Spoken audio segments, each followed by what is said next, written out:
The light of Christmas is with you. Welcome to the 8th day of our Christmas novena reflection.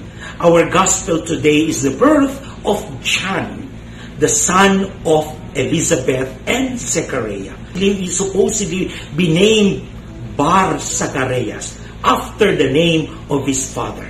But to fulfill the will of God, he was named John. And it was Zechariah who confirmed the name.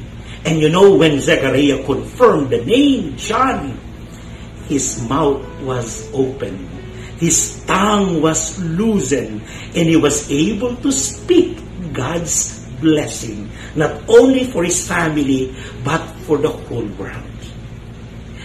God is gracious. This is the very nature of God. And this graciousness of God is in your heart. It's not only meant for John the Baptist. It is for all of us. And God is telling us now, my graciousness is in your heart. You are gracious. Ang kabaitan ng Diyos ay nandiyan na sa puso mo. Angkinin mo ito. Claim God's graciousness in your heart. And the graciousness of God, ang kabaitan ng Diyos ay nagpapahayag ng kanyang kagandahang loob. Napakaganda ang loob ng Diyos at patuloy siyang magmamagandang loob kahit masama ang loob natin sa Kanya at masama ang loob natin sa ating kapwa. At hindi magbabago ang kagandahang loob ng Diyos para sa iyo.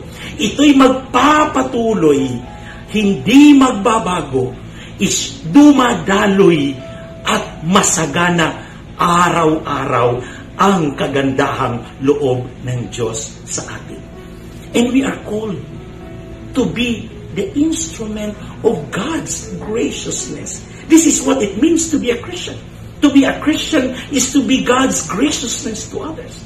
And how to be the graciousness of God to others. How to share the light of graciousness of God to others. Let me share you this letter piece, the 6th piece of the light of graciousness. The first, pagmamahal, love. Sabi nga sa isang awit, sa pagmamahal, may himala. Sa pagmamahal, may panibagong simula. Yes, in love, you will see great miracles in life. You will see new beginnings in life. And in love, we affirm our goodness and the goodness of others. The second P is pangunawa. Understanding. Once we choose to understand others, we become more considerate. We become more compassionate. The next is pagpapakumbaba, humility. The more humble you are, the more powerful you are. And the more powerful you are, the more you should be humble in your service to others.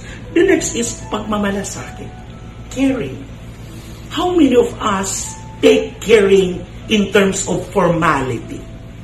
To care is to be more attentive to the needs of our brothers and sisters and respond to their needs appropriately. Pakikiramay. Empathy. Empathy is putting our feet into the shoes of others. And empathy, we bend and touch the miserable, suffering flesh of our brothers and sisters. The last one is pagpapasalamat, gratitude. Maybe you have heard this many times in my reflection, and I will see it again, especially the other day when I was reflecting of the word gratitude. In gratitude, we release the loveliness, we release the graciousness of God in our hearts. My dear brothers and sisters, may I invite you once again to do this graciousness affirmation. Together, let us say, I am good. I am kind. I am caring. I am gracious. God is with me. I live in His grace. Amen. God bless you.